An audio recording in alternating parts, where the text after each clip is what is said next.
Good evening and welcome to Stories de la Frontera Student Edition. I'm Nate Holmes. And I'm Manuel Santos. Thank you for joining us. The border region has been in the spotlight in recent months, from immigration to community activism crossing international lines. But there are many other stories which don't necessarily make headlines. Tonight we will share some of them with you. We begin with the nation's immigration situation. President Obama recently announced his executive order to make changes to what he calls a broken system. According to his plan, next year some 5 million people could be exempt from possible deportation. Nestor Olivo has a story of one young man who was brought to this country illegally as a child. He's still waiting to see what will happen next. My name is Honorio Lubianos, and I'm a dreamer.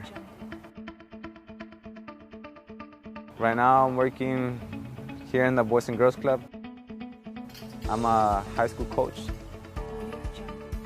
And I get to work with Social Security, with the baddest Social Security, and that's an advantage. I get to have a driver's license. I get my California ID.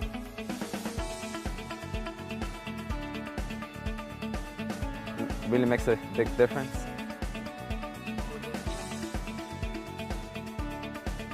I feel like a citizen right now. Deferred action, or most known as DACA, it's opening doors for a better future. Students like Honorio Lubianos had qualified for this new opportunity. On June 15, 2012, the Secretary of Homeland Security announced that certain undocumented people who came to the United States as children, meeting several key guidelines, could request consideration of deferred action for a period of 2 years. The special permit allows the holder to work legally. It turns out thousands of young people applied. In order to do so, they had to be under the age of 31 as of June 15, 2012. They had to have come to the U.S. before their 16th birthday and never left. And there's more. Applicants had to prove they are currently in school or earning a GED, or that they have been honorably discharged from the armed forces. Anyone with a felony or 3 misdemeanors is automatically denied. Put yourself in their shoes.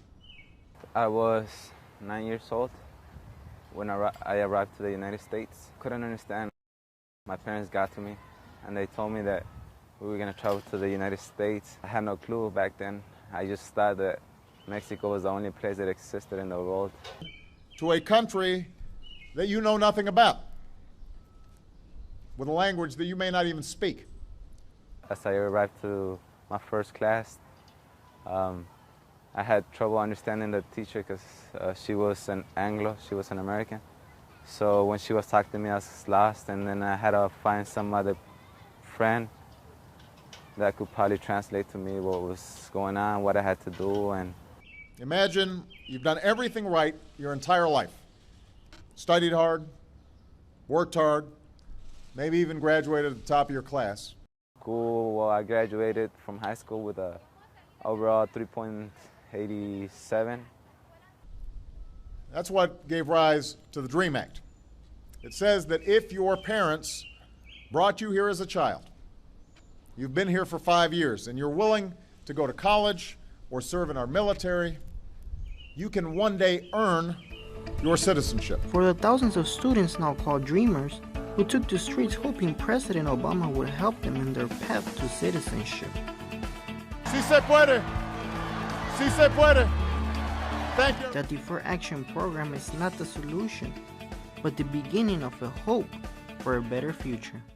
Despite President Obama's executive action, Congress is vowing to overrule his order, calling it unconstitutional. Communities on both sides of the border await the outcome. While some students fight for their right to stay in the U.S., students south of the border have another fight on their hands.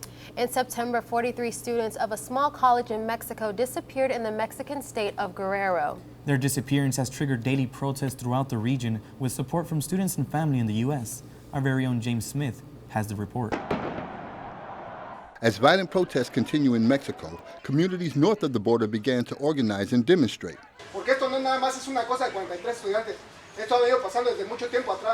Students from San Diego City College staged a march and protest that went from campus to the Mexican consulate in Little Italy.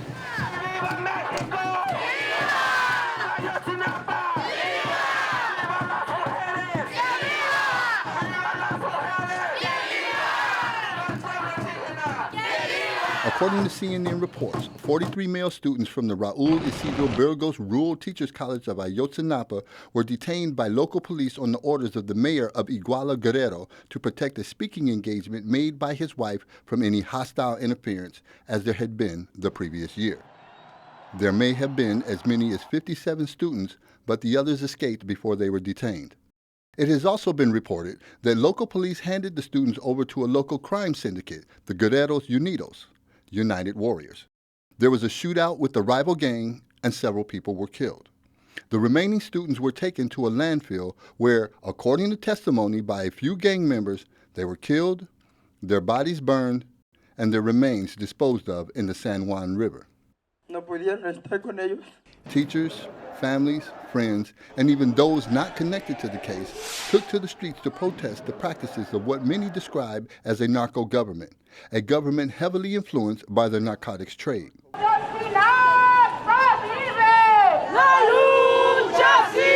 Investigations have yielded over 75 arrests that include Mayor Jose Luis Arbaca and his wife Maria. In the following weeks, Guerrero Governor Angel Aguirre resigned from his post. But the people of Mexico are calling for more to be done, sentiments that seem to be echoed by embattled President Enrique Peña Nieto. La sociedad, con razón, está harta. And the citizens of Mexico are not alone. Walk out! Walk out! Walk out! Walk out! Students and teachers alike staged a walkout protesting events in Ferguson, Missouri, and the missing Mexican students. So I think it's very important for us to come out and do protests like this to show that we have power, to use that power, to display that power, so they understand that they can't just kill us. They can't just oppress us. They can't keep doing that. We're not going to have that anymore. The way it's looking is going to be us against the government or us against whoever the higher ups are. So as people that are minorities, who are poor, who are students, who feel like social justice is not being done, we need to come together and get a plan together and not just let it stop here. We're not just here to complain, but we're here to make a commitment to one another, to support each other as brothers and sisters, and say that I'm not okay with this happening. Even if it doesn't happen directly to me or my children, it's something that's important. As the protests continue daily throughout Mexico, the commitment on this side of the border is reflected as well. It's about time for us, all the tribes of the world, to get together, recognize each other, help each other, support really. And as a human race, there's only one race, with the human race. My role is to do the best that I can for this movement, for not only the 43 students who were massacred, but for the country that I love so much, the country that my parents were born in, the country that I still consider my country as well, Mexico. As of this broadcast, the investigation is still underway. DNA has identified one of the students as Alexander Mora Venancio. The whereabouts of the other 42 students still remains a mystery. The holiday season is in full swing and shopping is at a premium on both sides of the international border. Now that the third phase of the San Ysidro border crossing has been completed, crossing the border into either direction is no longer the nightmare that it has been. Elizabeth Bondor updates us with the new changes at the world's busiest port of entry. We're here at the San Ysidro border crossing where all 25 lanes are now open with 2 booths per lane. This is shortening the border wait times dramatically. Wait times used to be between 3 and 4 hours by foot or car from Tijuana to San Diego. Because more people are likely to drive now, both pedestrian and vehicle lanes are now as short as 5 minutes, with an average of about 20 minutes. 2 weeks ago, I closed the line and I was like 2 hours. Yeah, and now I don't see any line. So I think it's gonna be like 10 minutes. This means more people like Lorena are crossing the border from both sides, which is better for both economies. All of this is great news for the world's busiest port of entry. With 47 to 50,000 passenger vehicles crossing per day, over 30,000 pedestrians crossing per day, and over 300 buses. That kind of amounts to roughly about 125,000 travelers entering this particular port of entry on a single day. And that is huge with regards to how we work together, both countries, our shared borders, shared emphasis on security, and shared emphasis on commerce. Commerce, which attracts hundreds of shoppers per day from Mexico. They come looking for bargains at one of the biggest outlet malls, Las Americas, just feet away from the border. Every once in a while, we go out to the traveling public, we ask them, what's the purpose of your entry into the United States? A lot of times, it's going to outlet stores, it's going to big shopping malls. They're going to go shopping for food here and there. Sí, claro, si entre menos tráfico haya, pues viene uno más seguido. Se hace menos complicado, ¿no? Puedes cruzar más rápido. There is one negative impact of shorter wait times on the Mexican side of the border, and it has to do with Mexican vendors. A lot of people that used to sell food, so you could wait, eating while you wait, and obviously, they don't have any job anymore. We're not selling what we're supposed to be selling. We're not working, and this is where we get our money to feed our families.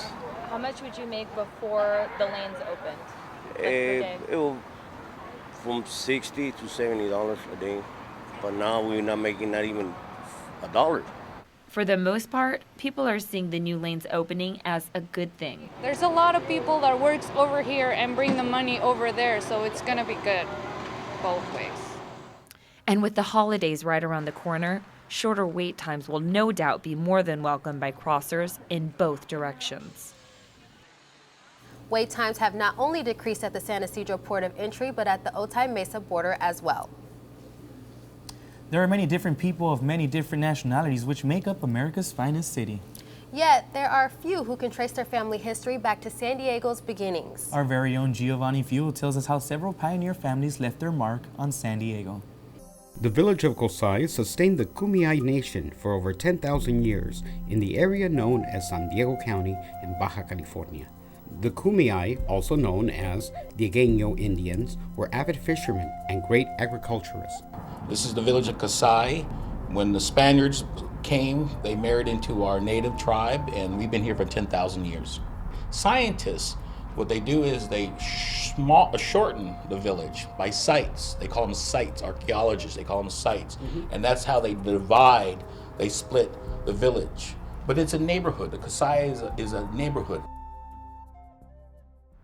It's quite clear the Kumeyaay were here first, in the village of Cosay, atop Presidio Park. The Spaniards arrived with high hopes to populate and to rule the land. The 1st of May, 1769, the San Carlos and San Antonio dropped anchor in San Diego Bay. Only 25 soldiers and seamen were able to hike, leaving the rest on board. Those left behind were gravely sick, dying from thirst and scurvy. Captain Fernando Rivera y Moncada ordered an infirmary camp set upon present-day Presidio Hill. This Presidio site became the birthplace of San Diego. 1821 signaled Mexico's independence from Spain, and the fabled days of romance, fandangos, and rancherias was born. In Alta California, Mexicans played as hard as they worked. The opportunity to pause and party was not taken lightly. So if there was a wedding, they would travel from Santa Barbara or San Gabriel all the way to San Diego for a fiesta. You gotta travel that far, you gotta make it worth your while. The fiestas were called fandangos. And speaking of a direct bloodline of a long-standing pioneer family of Old Town San Diego, Mr. Philip Crosswaite goes into business with Mr. Thomas Whaley. Philip Crosswaite, a San Diego pioneer, was born in Ireland in 1825. The story is he and a friend signed up to go on what they thought was just a short little fishing trip off Newfoundland. And it wasn't until they were out to sea when they found out the ship was on its way to sail around the Horn to the Pacific. They made port in San Diego in hopes of returning to Boston on another ship. The one ship that was on its way back to New England, there was only one berth. And so he and his friend had to flip a coin to see who would get the berth to go back, and Philip lost the coin toss, and so he stayed in San Diego, and the rest is history. Old Town San Diego continues to celebrate and preserve our ancestral and descendants' families' trees through stories, customs, cultures, and rituals that play an important part through contribution, value, and pride 244 years later. These are but a few of many stories and traditions that make up San Diego's rich history. You can find many pathways to our history with a visit to Old Town San Diego. The San Diego-Tijuana border is home to plants, wildlife, fish, and small creatures, many who depend on the habitats that go beyond the national boundaries. In the last few years, our region has witnessed pollution, urban development, and growing human population causing unprecedented environmental changes. Our Marilena Castellanos looks at how fragile life is for one small creature and its struggle to survive. Often you can see butterflies on t-shirts, bags, and dozens of consumer items, and sometimes you can see them more there than you can in real life. What people may not realize is some butterflies are on the verge of extinction. On the most southwest corner of California, where the United States connects with Mexico, right next to the Pacific Ocean, is one of those butterflies. Known as the Aquino checker spot, since the 1980s, scientists have spotted them less and less. Carlos Fucón knows all too well the history of this popular insect. Esto quiere decir que el hábitat natural de esta mariposa queda desde San Francisco, California, hasta abajo de San Quintín, se ha reducido drásticamente. Fucón is a representative from Papalotzin, which means tiny butterfly in the indigenous language, Nahua. Papalotzin is also a butterfly sanctuary on the Mexican side of the border. Efforts to save the butterfly are underway. One of these efforts occurred during the 7th anniversary of the Binational Friendship Garden. Estas fueron germinadas en condiciones controladas. Una de las cosas que estamos tratando de hacer es, si por ahí anda perdida una mariposa quino y en este jardín encuentra el alimento para sus orugas, ella va a decir, aquí voy a poner huevecillos, van a hacer las oruguitas, se van a alimentar, va a seguir el proceso de formar el capullo y después va a emerger un adulto. The garden is the only one of its kind along the U.S.-Mexico border, and its mission includes promoting friendship in the discussion of border issues, including migration and immigration. The garden is also located in the same region where the butterfly once roamed in big numbers. The event also took place during the annual binational border cleanup known as Salvemos la Playa, which means Let's Save the Beach. Festivities included an educational workshop and a planting of Plantago erecta, meant to attract the Aquino checker spot. The plant is also hard to find because of drought and other environmental conditions that have made it hard for it to grow in the wild. Abrir ese conocimiento de lo sensible que son los insectos, en este caso las mariposas, que sin la presencia de plantas adecuadas, condiciones ambientales, temperatura, humedad, son muy sensibles y desaparecen. Si estos insectos desaparecen, es muy fácil que se refleje en condiciones de salud humana también su desaparición. Migration on both sides of the border is needed for this butterfly to survive, and so is understanding and cooperation by both countries. Organizers of these efforts also want for cooperation and better understanding about the migration of people and their families, and its importance for their survival. The almost 2,000-mile border that divides the U.S. and Mexico puts many small species at risk. And what do you get when you throw several ingredients together and don't necessarily know what you're creating? A chef south of the border did just that, and by accident, he created one of the world's most famous dishes. I visited the very birthplace of this popular entree. Located here on Avenida Revolucion, Tijuana, since 1927 is Ysidro's, the restaurant, the actual birthplace of the original Caesar salad, bringing hundreds of visitors from around the world to get a taste of that original recipe. It was created in July 1924 at a table inside this restaurant to showcase the chef's ability to create something wonderful from the ingredients at hand. The original recipe was accidentally created last minute when Cesar Cardini's restaurant supplies were running low. That's when he unknowingly created what would become the emperor of all salads. Los señores César Cardini junto con el señor Livio Santini se vienen aquí a, bueno, unos a Estados Unidos, otros aquí a Tijuana. Y el señor César Cardini era el propietario de este lugar. El señor Santini era su encargado de cocina o su chef. Un buen día les llega un grupo de aviadores de San Diego. Precisamente en esa época había mucha afluencia aquí en la Avenida Revolución porque existía la prohibición de alcohol en Estados Unidos.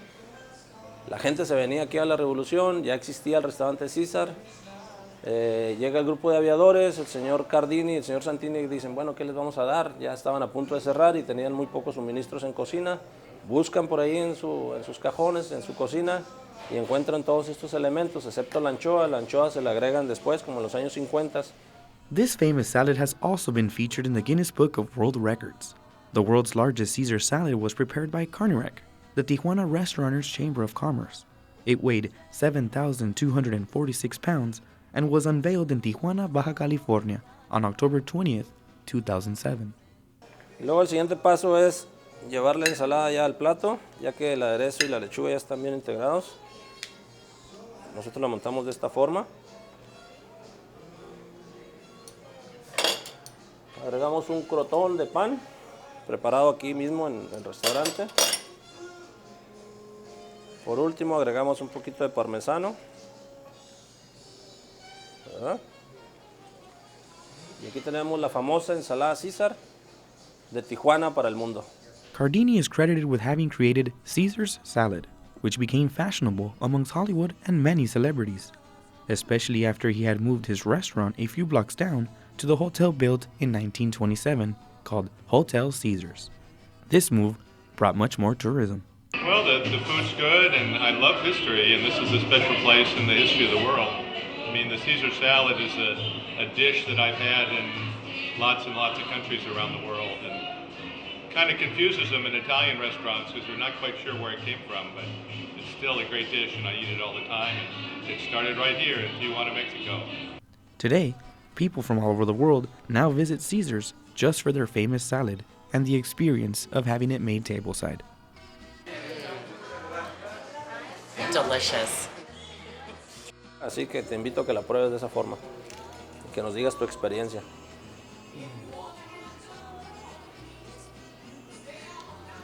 ¿Rica? Be sure to visit Caesar's, the restaurant, to get a taste of the original recipe. Amazing.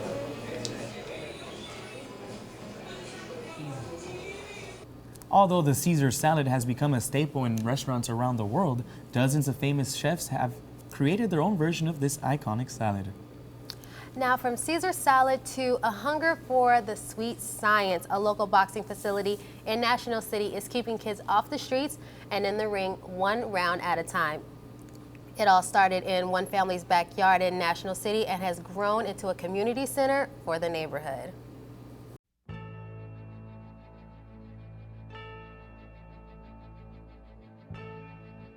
The Community Youth Athletic Center started as a small backyard gym in the early 90s and has now grown into a place where kids can fight to become champions. The center's out-of-the-box program was designed to keep kids off the streets and away from gangs. This is kind of like they say, a poor man's sport. You know, you're going to get kids who just want to be tough. This is a lot easier than what they face on the street. Here, you just have somebody in the ring with a pair of gloves. CYAC is a free program and runs on donations from the community.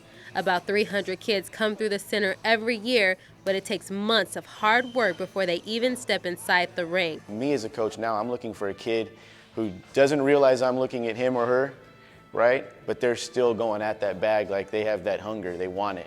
CYAC is not only getting kids in the ring, but it's also getting women in the ring with a Fit for Life program. I personally, from what I see at national tournaments, I see the females as being the future of amateur boxing. I see more and more females. I see that they have a love for the sport. As you can see, this is not an easy sport. Viviana Navarez is just one of many whose hard work has shown on both inside and out of the ring. It changed my life by going here, working out more, and less of talking to my friends, but it doesn't matter. I have to train hard to get my fights. I feel good. I could show the guys that I can do it too. Her confidence off the roof. She has a big chip in the shoulder, always smiling now, never putting her head down, and I think it's great for the kids. And this place really made my daughter blossom. She's tough cooking. I'm very proud of her. The Community Youth Athletic Center is making a change in the lives of inner city kids one round at a time. One of our kids went to, is at UC Berkeley. You know, one of the kids are going to community college, and those are huge successes. Those goes beyond the gold medal, I think, but, you know, people need to see that. We're not teaching the kids how to fight. We're teaching the kids it's a controlled discipline. It's also a sport that teaches you, when you get knocked down, to get back up. If any parents wants to bring their kids, I invite them to bring them in. It worked for my kids, I go work for somebody else's kid. And just a reminder, all boxing classes for all kids are free. And well, that does it for this edition of Stories de la Frontera. We hope that we have encouraged you to visit and learn more about our fabulous border and the communities that surround it. Thank you for joining us. I'm Nate Holmes. And I'm Manuel Santos. Hasta la próxima.